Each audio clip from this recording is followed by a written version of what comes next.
Thanks everyone for joining the session. I'm really excited that we have Carrie McMahon, who is head of scaled business at Coda and previously was at Zendesk.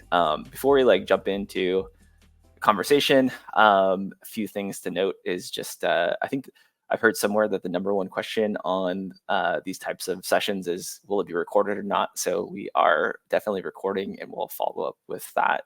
The other thing to note is that there's this chat box here. This is a chat. Danny's commenting in it too, and we can highlight different questions and you can add emojis to questions. So this is what a highlighted question looks like at the bottom. So if you have questions, please add them into the chat and we will we'll go through them throughout the conversation here and highlight them and want some audience participation if possible. So and I think that rounds up the housekeeping things. We can always address them as they come in too. So with that, let's jump into to the conversation here. And Carrie, I think one thing it would be I like to ask everyone is just kind of what's your origin story? How did you get to the place you are? PLG wasn't a thing 10 years ago. Now you're head of scaled business and doing a lot of PLG things. So would love to get a sense of your journey from Zendesk to Coda. Yeah, absolutely. So my journey started at Zendesk. I was there for about 6 years. And really my career started in direct sales. I then moved into sales management. I was leading the SMB and self-serve teams over in San Francisco. And then I actually moved into a business strategy and operations role. I'm actually supporting our partner organization. So did a lot more, went from sort of the direct sales side and a little bit of the PLG work there to kind of more the internal operations and strategy, like building out functions, building out teams, putting together sort of frameworks and models so we can operate efficiently. What brought me over to Coda, I actually had a former colleague who I worked really closely with at Zendesk who had moved over to Coda, and she introduced me to Coda, and they were hiring for someone to really come in and build out what was actually originally meant to be a sales development function. And I'll get into a little bit more about how things have evolved over time. Right now, I'm the go-to-market lead for our PLG segment at Coda. And I oversee a few functions. So the first sort of function I oversee are our coaches team, who are really focused on running growth-oriented experiments to drive activation and adoption in our high-value accounts. Then I also oversee our self-serve learning and support team, and they're responsible for building content for our customers and then delivering that content across various channels. So just think like guides, think like courses, help center articles, really with the goal of unblocking and enabling our customers to experience value on their own. And those two teams kind of go hand in hand, where our coaches are working directly with our users and really understanding what we can do to drive activation and adoption. And then our self-serve learning and support teams are helping actually build more content and resources so we can do that at scale and users can activate and adopt more of Coda on their own. So it's kind of how that was my initial story at Zendesk and moving over to Coda. And we probably got more into the PLG space and directly running teams within that space. I've been doing a lot of sales calls myself recently. We had a launch and we had a lot of demand, and they're like, we need you to take some demos for us. And I was like, okay, I guess I caused this problem, but I think I just now have tremendous empathy for anyone on the selling side. So just having your background with starting as a sales development rep and then moving into the selling side of things, I bet that gives you a lot of credibility and empathy. I wonder if I'm sure that's helpful in your experience now. Yeah. Definitely. I think it is so important to have the customer facing experience, working with customers, having to do the initial kind of cold calling, even adoption calls, onboarding calls, seeing how easy and difficult it can be for them to use your product and the hurdles they run into. Very, very important to have that. And even now in my role, while I mostly have teams that are working closely with customers, I try to jump on customer calls or, interact with customers in other ways. So you always need to stay really close to what customers need and want. For sure. And maybe we could like share a little bit more about because you have the two different teams that are Mhm. reporting into you. Like, how are those teams structured? Is it like is it a small group? Like, what are the different roles within those teams? Yeah, and it's a great question because this has evolved just throughout my time at Coda. So I'll start with the coaches team. So they actually initially, when I initially came into Coda, I was responsible for building out more of a traditional like SDR BDR motion, and we quickly learned that our new users and new signups who we originally kind of were trying to qualify as a lead, to generate pipeline, to hand off to more account executive to close that deal or close ourselves if they were small enough. We quickly learned that users did not need to be qualified. Instead, they really needed to be onboarded into the product. We'd get on calls with customers, and oftentimes they would just have a lot of questions around like getting started or using Coda or building out a table. And so we would find ourselves just needing to really unblock them from one sticky point they're running into in the product. So we quickly moved from more of a qualification model to an onboarding model. So how do we Mm. actually now get our users to start using Coda and then continue using Coda and adopt more of Coda? And so the coaches team evolved from more of an SDR team and into more of this coaches team, which you can think of as like a sales assist or product Mhm. specialist team. I know there's lots of different names for roles out there. We call them our Coda coaches because they do a lot to support our customers and really just help like coach them to be better at Coda. And then sort of the second team is more of our sort of self-serve learning and support team. And this is a very much kind of cross-functional hybrid team. So we have a couple members from our marketing org who really like build out our like guides and courses. They're more of like our education specialists, and so they'll be focused on running sessions with customers or building async content for customers.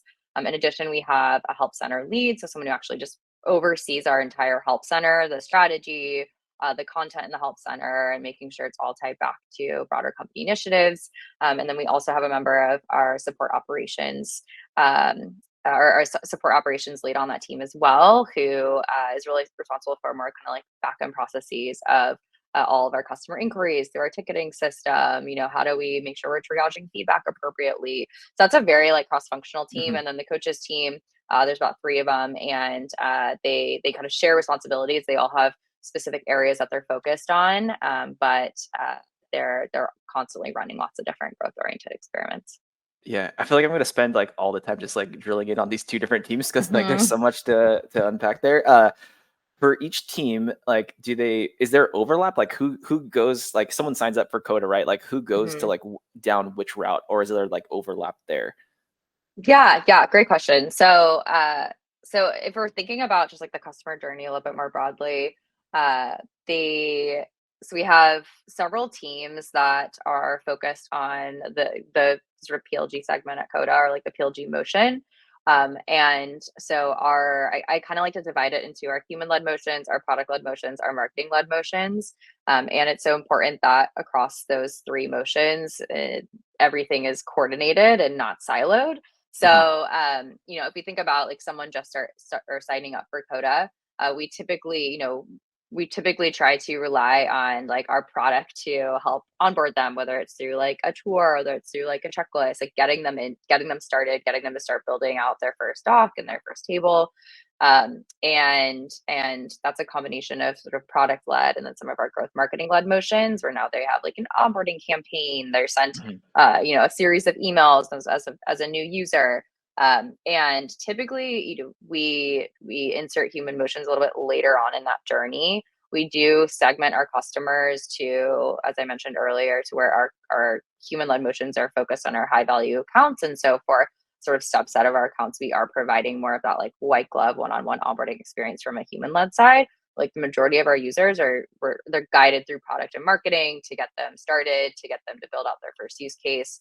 Then we insert our human motions really once they've started using the product. So we look at a lot of Mhm. product usage signals, we pull that into a score that becomes more of our product qualified account or PQA. And that's where we insert our humans to actually really help these high potential accounts continue to grow and expand and actually eventually move up into, becoming enterprise Mm. accounts within our space. So yeah, so on the human side, it's more like, Mhm. do they show enough uh engagement up front to like try and learn the product, and then like is there like, it sounds like there's a score or some point where it's like, okay, this requires human intervention. Can you share a little bit more about like what that like handoff looks like, or what the metric is? Yeah, definitely. So we've played around a ton for like with segmenting our accounts and trying to figure out, what are the right signals to look at? How do we look at signals? So I'll talk a little bit more about kind of the journey Mm, to get there. I'd say we have tried a lot of different versions, but I think it's just important to try, measure, iterate. It's not going to be perfect the first time, and that's absolutely okay. But how I kind of backed into the initial model was first just looking at existing revenue within the business, where is it coming from, and more so looking at from like from a graphic standpoint of like what are kind of the size of accounts that are coming through, how much are they spending, what's the average revenue per account. Looking at, hey, are our larger accounts, is the average revenue for that account like the same size as our smaller accounts? Is it larger? I mean, if you're seeing a discrepancy there, like where is the actual white space and revenue potential? And so first just kind of looking at where is revenue coming from and where is there actual white space that we can work with. mhm, Then incorporating more usage metrics. And so that's going to vary for, whatever your solution is, but we work really closely with our data science team to figure out like what some of those key actions users are taking that we see happen before they hit one of our sort of activation or expansion milestones. So, what are they actually doing in the product, and like that's actually helping them activate at a faster rate, and looking at a bunch of those signals, and then putting some weight to them as well. So there's a lot mhm, of different ways. There's so many things your users can be taken. So I think you really do need to do some modeling with the data you have to see like what are the inputs that are actually going to be driving activation, what are actually going to be driving expansion, and then weighting them as well. So as an example, like I would weight an action that's driving more sort of influence um, over an action that's maybe taken to be a little bit more of like a personal action. So, like as an example, if you're mhm, inviting someone to a doc, right, or if you're sharing a doc, or that like those types of usage signals are much more interesting to me than just building out a first doc or maybe like adding a table to a doc, because you're actually going to be driving a lot more influence. Those are things I like to look at. Like, are there more users taking those actions? That means this account is really warming up. There's a lot more kind of virality happening. There's a lot more like community happening within the mhm. account. These are really good signals for us in particular, since Coda is a very horizontal product. Lots of different teams can use Coda for many use cases. So that spread is something we really look for. Yeah. Um, And did you mhm. uncover those use cases with the data science team, or was like through interviewing customers, or like a triangulate through all of the above? Like how did that work? Yeah, yeah. We have an awesome data science team, so they were able to do a lot of modeling to help determine kind of where those initial like use cases stuck within the organization, and then what they were. Definitely a little bit of a mix of both. When we meet with customers, we're able to learn more in particular about their specific use cases or the team specifically using them. But I think being able to zoom out and look at accounts more broadly, you're going to have a lot more impact if you can do some modeling and dive into the data. Mhm. Yeah, and I hope this doesn't like put you on the spot too much, but I've noticed in my past experience that like there's different behaviors depending on the account size and like the Hmm. even like the role. And I'm wondering like if you are like bifurcating or segmenting based on like what behaviors are different on the enterprise versus like on the like self-serve, maybe hobbyist side of things. Have you like uncovered anything like interesting there? Yeah, it's a good question. I'd say like fundamentally, we still tend to look at the same behaviors, but it does depend on where someone is in their sort of customer journey. So we've split our segment, or we split the customer stages within our segment into just activation and expansion. I think you could add in like conversion, you could add in retention, but really like the activation is leading up to conversion, expansion is leading up to retention. So we kind of wanted to Mhm, keep it mhm, really simple. And the actions are mostly similar for accounts, that are of a smaller size or a larger size. It's more about like if you're looking at the difference between an enterprise sized customer where we want that customer to be long term versus maybe more of an SMB sized account where we want them to be long term. Some things that we'll immediately like jump on or look at for accounts that we want to grow into becoming enterprise sized customers is we're looking at IT engagement, we're looking at exec engagement. Those are just critical things to really start building up in the account early on, because making an enterprise purchase is having IT buy-in, having exec buy-in are really critical. So getting that engagement early on is more important for those types of accounts. Yeah. So like signals from IT or some like security or Yep. finance person is like probably a good signal for enterprise. Definitely. Like put more weight on users that are within the IT organization, put more weight on users that are, in leadership, and make sure that like in our sense, those are ones that we would want to prioritize from like a human outreach standpoint, to give them more of that like white glove experience.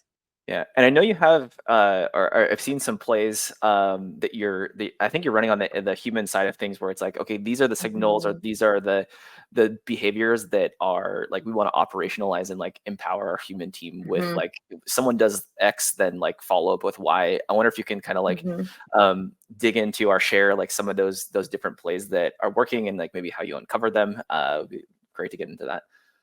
Yeah, definitely. I think what's really kind of interesting about our team and the coaches team is we try a lot of things. Like we are very sort of experiment oriented. We went from this model of just more of like traditional SDR BDR to more of this experimental model where we try a lot of different outreach tactics and we're trying to drive various outcomes because of that. And so as a result, we've tried a lot of different plays and we're trying to learn which plays are driving behaviors that essentially drive more adoption in our accounts. And then we learn from those experiments and we go back to our product and marketing counterparts and say, hey, these are the things we learned about this experiment we ran, these users we were targeting, and how we got them to utilize our automations as an example, like more automations. And then we go back to product marketing and we say, hey, this is what we learned, let's go build something at scale and through our product and marketing experiences so that we can actually get more users to take these actions on their own versus us having to do one-on-one outreach to do so. So I think one thing just that's really interesting about the team is I orient them more around like the impact they're going to have longer term is going to be how we're actually learning from their interactions to change the product and marketing experience. So we're not having to go like hire more humans to take these certain actions and get users, across this line. All that said, some of the plays that we've experimented with, one of them was one that was really successful. It was a little bit more of like a comprehensive play and an experiment we ran. And what we did is we looked at a subset of accounts that were essentially either not utilizing all of their users, or had more users that weren't necessarily paying users. It all depends on like your billing model. We have a unique model at Coda where you're only paying for doc makers.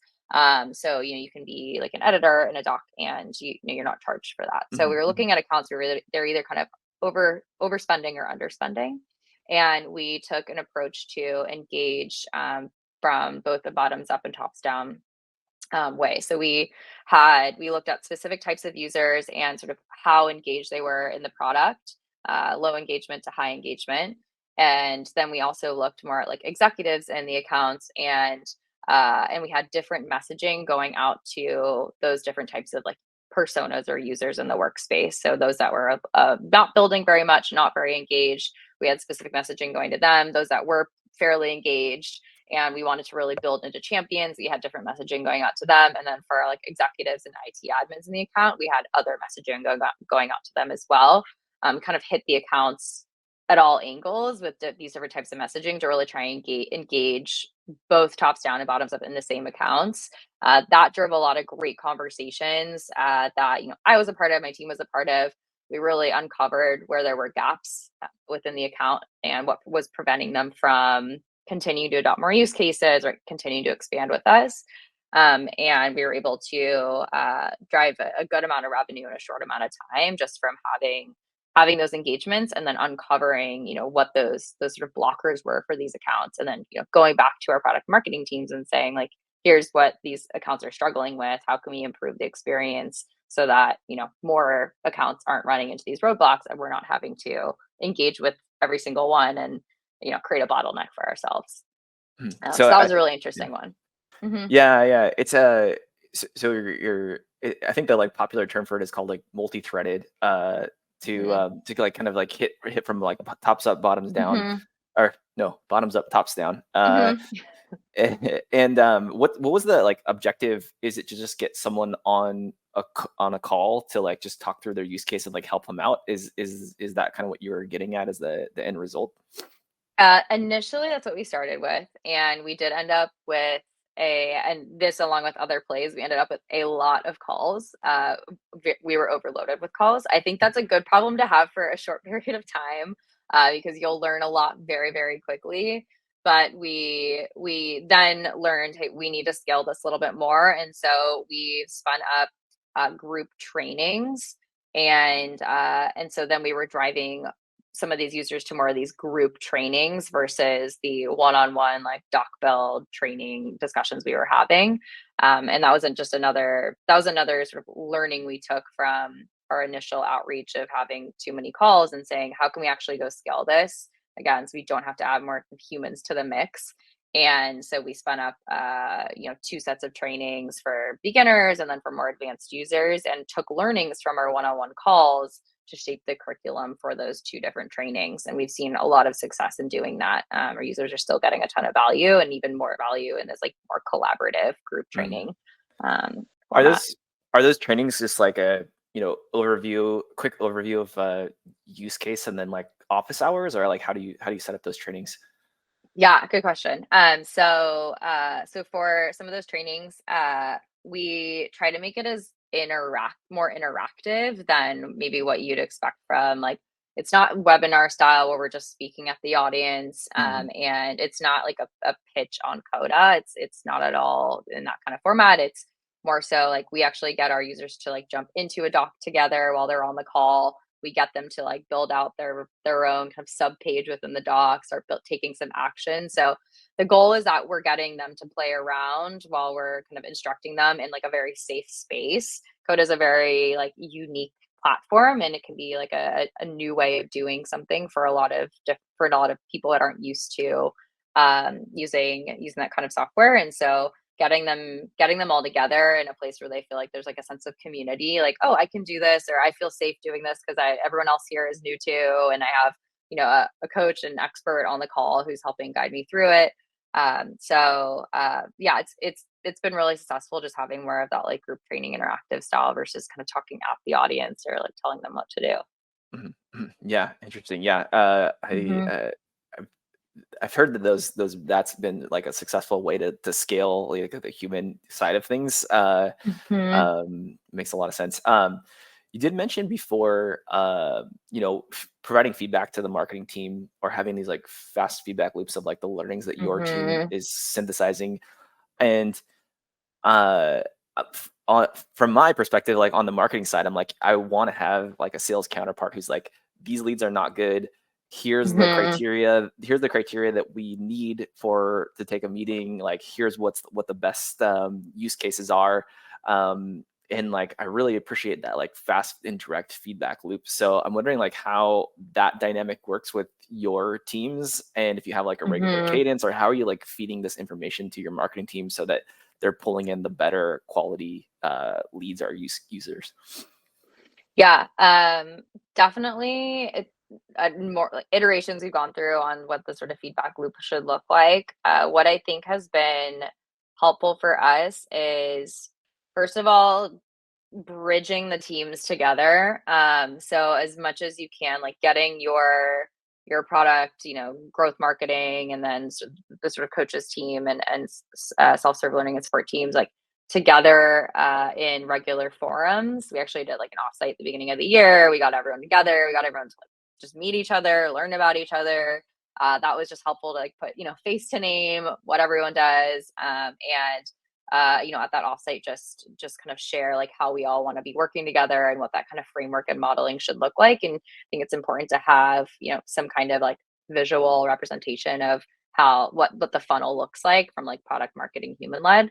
Mhm. But in addition, actually as an outcome of that offsite, we spun up what we call our just monthly learning workshops, and like they're literally called learning workshops, where we get all those teams, all those members of the teams together over Zoom. People can add certain subtopics of, I ran this experiment. Here's some learnings. I'm gonna go run this experiment. I'm not quite sure how to tailor it or adjust it. Does anyone have any feedback? Or, if like growth marketing has run a campaign and they want to chat through some ideas on what they're thinking about through the campaign. We have all these different topics, and then everyone in the meeting needs to join a topic. So they can choose a certain topic they want to join if it's interesting, or I'll just auto assign them to one. And we're just creating this sort of this forum for forced learning and forced like sharing of these learnings. So just getting everyone to talk is a really helpful way to do it. We learned that early on at the offsite. We had an exercise that just got everyone to just start talking, and through talking realizing, oh, I didn't know you knew that, or I didn't know you worked closely with that, or I actually didn't know that was a problem for you. A lot of times we don't have a forum to really share. So shared learnings, regular cadence of those shared learnings is really important. And so that learning forum has been very helpful. We do have some kind of like back end systems where we can, get feedback from like customers directly through our ticketing system, and how that's Mm. being plugged back into a more like big sort of database of feedback. And then also just, I think it's a little bit easier if you have smaller teams, but in particular, like the coaches team, they're awesome. They're like three just incredible human beings, and they feel empowered to go talk to our marketing counterparts or our product counterparts. Like we've just facilitated that kind of shared learning and openness and vulnerability through activities we've done together. Through I think just bringing people together, kind of forcing them to work together, but also being able to show them why we're working together, why this all ties together, and like how this feedback is going to be channeled. Takes time to get there for sure. You're working with people and getting them to feel uncomfortable in certain scenarios that maybe they hadn't worked with other teams or people before. But we've definitely seen a lot of kind of movement and progress in that direction, which has been really promising. Yeah, yeah, really cool to hear. I think we have a related question here that I'll highlight from Jack. It's just like, how do the CSMs teams fit into this like PLG motion? Mhm. I feel like that's also relevant for ticketing and feedback loops. So we could address that one maybe. Yeah, definitely. So I'd say the coaches are a hybrid of a lot of different roles, but one of them is definitely aligned to like a CSM style motion, where they are doing like trainings. They're kind of driving more like adoption and use cases and accounts. However, we do have more of a dedicated CSM team for more of our existing enterprise customers. So once a customer kind of goes through our PLG funnel, they sign up for a free plan. We get them convert to a paid plan on self-serve, and then we insert our coaches to help kind of drive more adoption, to get them kind of ripe and ready to move up into enterprise. Once they're in enterprise, they have a dedicated like CSM who can support that specific account. But in the PLG segment, where we have a lot of accounts in this segment, and so we don't have more of a dedicated model. It's more of a pooled model, where we're focused on these sort of PQA accounts and helping drive more within those accounts. Is that your team, or is that a separate team? Because I've heard of like a scaled CSM kind of org, but I don't. It seems like it could fit into your org or it could fit into something else. Yeah, it's a good question. It's currently not in my org. Gotcha.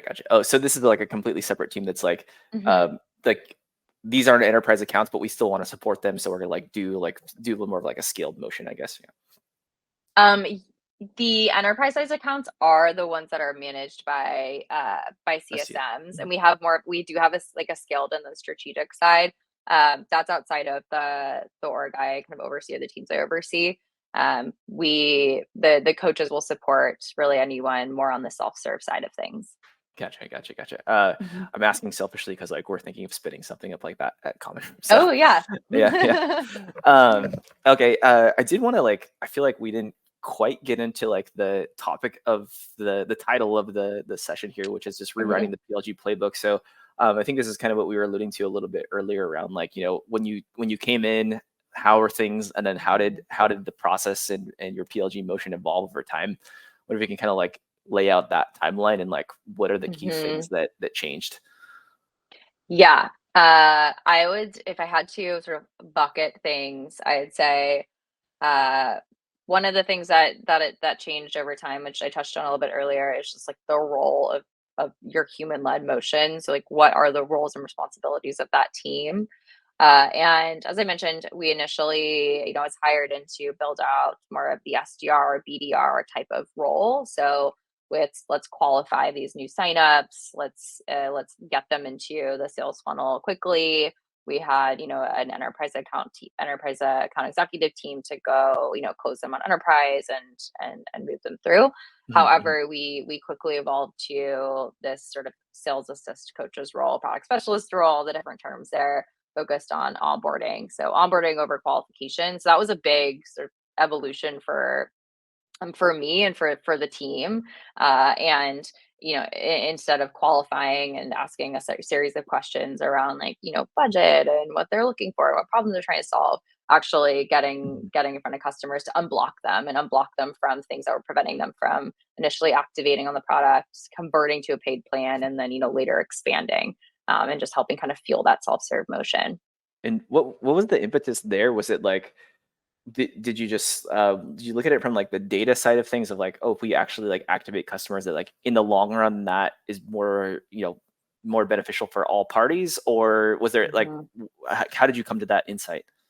Yeah, definitely a series of observations. One was the easy observation was just hearing the conversations we were having with customers, listening through gong calls, jumping on calls myself, and just seeing these conversations where the customers just kept coming back to like asking questions around like the product and like how to actually set something up or how to use something. And so it was very clear like that's what our customers needed and wanted, but also, of course, being supported by data. And so, looking on the data side of things and seeing that accounts that successfully activated had a much higher likelihood of Mm. converting to a paid plan and then retaining as a customer. And if we skip this activation milestone and we just try to kind of get customers like across, like kind of skip the activation milestone and just get them through the sales funnel, actually seeing that was going to be hurting us longer term. So definitely some mix of observations there. But I think those two need to be supporting each other. You can't just rely on the qualitative data. You got to look at quantitative data. And so it was very clear that that was something we needed to get our customers through first. Yep. Shocking that doing what's best for customers actually works out in the long run. I guess it Yeah, seems like it would definitely. work for Yeah, I'd say, too, another thing that I was thinking about of what's kind of evolved over time is another sort of bucket I'd say is just segmentation. So like where do you actually focus your human efforts? Mm. I think it's important to understand just within your PLG motion, right, where you're going to add your humans to the mix. As I mentioned a little bit earlier, we have them focused on our sort of high potential, high value customers. So those where we feel there's revenue potential in the future, there's like potential white space there, and we want to grow them to become larger customers in the future. And we worked with the data science team, did a lot of modeling. We tried lots of different variations. We were looking at mix of firmographic data and product usage data. We had an initial model a year ago. The model looked very different to what it looks like now. We're still constantly like iterating and trying to figure out like, where can we tweak the model a little bit, to kind of get to that sweet spot. But segmentation definitely kind of changed over time. I'd say like one of the biggest things we switched to a little over a year ago was we're initially looking at a lot of just individual signals, like Mhm. on a user level, right? So like, Mhm. did this user, I think a traditional one is like, did they visit the pricing page? Like, did they hit a paywall in the product? But then we moved to more of like an account scoring model. So instead of looking at individual user signals and like what a user was doing and just kind of engaging with the user, we looked at the account holistically. And again, might likely depend on like the product you have, but for products like Coda, it's like very horizontal. Collaborative, Everyone yeah. in the organization can use it, right? Like we need to see like what's the account doing as a whole, right? So what are like groups of users doing? What are like repeated signals that we're seeing within the account? And like are we seeing, more like monthly active users, right? Are we seeing like more use cases getting adopted? Are we seeing like different teams start to join the workspace? All of those signals as like account holistically was just much more important than looking at individual users, and told us a lot more about the potential of that account to really grow with us. Mm. So that was a big like kind of iteration we made, as well on the segmentation side of things. Yeah, yeah, you kind of answered my next question a little bit, but it was, I wanted to like ask about like what are the signals, like what are the actual actions that are like, because with the data science team, there's like an infinite number of signals that are coming in, but like, were they able to like pinpoint, or were you able to pinpoint like what are the like interesting signals that actually show the right kind of intent? I'm curious, like if there's anything counterintuitive there, or like what you Mhm. uncovered. Yeah, I'd say there was nothing that was too like surprising, in terms of the signals, we identified as like the important ones to look at. I mean, I think in general, if you're seeing like with a product like Coda, there is a sort of viral fact. So, you can share a doc and then you can have, anyone view your doc or be an editor on your doc, and they can sign up for free, right? So it's not like we're preventing people from getting into the product. But seeing, are we seeing like this like cluster of users around a certain doc, right? So like what's this use case that's spreading Mm, within the organization? Like that's a really interesting kind of signal. And then we're seeing like an increase in users on a weekly basis. Like that's a really interesting signal. Are we seeing, now like another team spin up another use case? Like that's a really interesting signal to be looking at. Are we seeing any executives join the workspace and join the account? That's a really good and important signal for us. mhm. So yeah, I wouldn't say there's anything like too surprising. I just think when we were looking at very like individual signals, it just wasn't giving us the full picture, telling us the full story. And we did find that we were reaching out to users individually when they would take certain actions, like visit the pricing page is a good example. It's like, Mhm. and there wasn't intent there that we like maybe had originally thought there was. And so looking at like, oh, or like a group of users visiting the pricing page, or is this one user visiting the pricing page on a recurring basis? Like that's more interesting than like just visiting it once. I think I myself visit pricing pages all the time, and unless I'm going back and back to it, that's less likely of Yeah. a signal for me. Yeah. Yeah, that's interesting. One of our customers found that pricing page visits themselves are like they're interesting signal, but then like there was like a Hmm. toggle that they had, and if someone was like Hmm. toggling and playing with like the pricing calculator, that was like a really really strong Yeah. signal, Oh, which is definitely. yeah. So there's things like that that I think data science teams and like different scoring Yeah. systems can help address that you like don't exactly get like from the individual, like looking at an individual type of use Yeah. activity, I should say. Hmm. Um, and then we have some other questions from the audience that I'll Hmm. get to. But the one other like last question before turning it to the panel or the audience questions here is that okay, on your team, like the human touch team, there's like Hmm. signals coming in or like users that are showing intent by using the product. And I'm wondering if they'd like if there's any motion or if you're thinking about getting into a motion where like they Hmm. reach out to someone who would be like the economic buyer or the security person who's like not actually showing up in the product. Hmm. Because like sometimes you like to move into like the next stage of the deal, you need to like include these people, but maybe they're not showing like raising their hand or showing their face. So I'm curious, like if you're Hmm. done that or if you're thinking about doing that, because I feel like that's maybe like a next evolution. Yes, very great question. We typically have focused on existing users.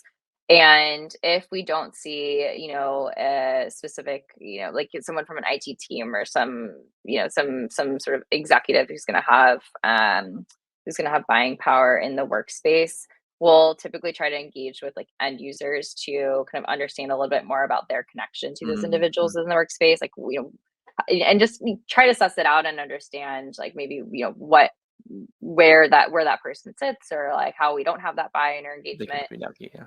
Yeah, and we haven't quite had to like bridge out of doing like the cold outreach to maybe like a non-user, but typically by working with the end users, we'll always identify a champion. I think Mhm. and at least with Coda, there's always someone who initially kind of started their the first doc and got really into it and got really excited and wanted to share with their team. And like so that champion has typically been really helpful for us in understanding where those gaps are and then kind of helping work our way through the account. Mhm. And but we do see like leadership as users typically because a doc has been shared with them at some point. They might not be actively engaged in the product, but just by the nature of kind of how anyone can sign up to like view a Mm. doc because it's been shared within the organization. We'll see like leaders that are existing users. They might not be using the product, but it does kind of help But something was filter that shared with intro a little them. bit. Yeah, yeah, yeah, yeah. Yeah, yeah. Very interesting. Very interesting. Okay, so we have a question here from Catherine around, um, the sales assist motion and how it like connects to pipeline. Mhm. I wonder if you can, help out with this question. I'm also interested. Yeah, yeah, definitely. So currently, we have our coaches team focused on these sort of PQAs, the segment of accounts that we feel have potential for revenue in the future. And their primary goal with these accounts is to drive more adoption. And typically that comes in the form of like new use cases or like new teams that are joining the workspace. And so um, within those motions, we'll through those kind of one-to-one human interactions, it's typically through those conversations where we'll start to identify areas where we feel there is potential for like enterprise pipeline. It usually comes to a point where these accounts have kind of outgrown the current plan, and they need more like whether it's security controls in place that's on enterprise, or particular like enterprise specific features. And so that's then where that sort of human handoff into enterprise pipeline comes into play. So we have them focus on these PQAs. The primary goal is to drive more adoption, but like through those interactions and engagements, we typically uncover opportunity for a higher plan, and we'll generate pipeline and kind of hand it off to more of the enterprise side of things at that point. So there is a handoff point kind of at the end of the PLG journey. I'd say that is then when we generate pipeline. Is any of that built into the product at all? Where like people hit gates and like need to like raise their hand because they need the enterprise features. Is that goes to your team as well? Yes. Yes. Great. Yeah. Great question. Yes. We do. Absolutely. We also will then, they could either contact sales. We have a contact sales option that will then funnel as a lead to the team.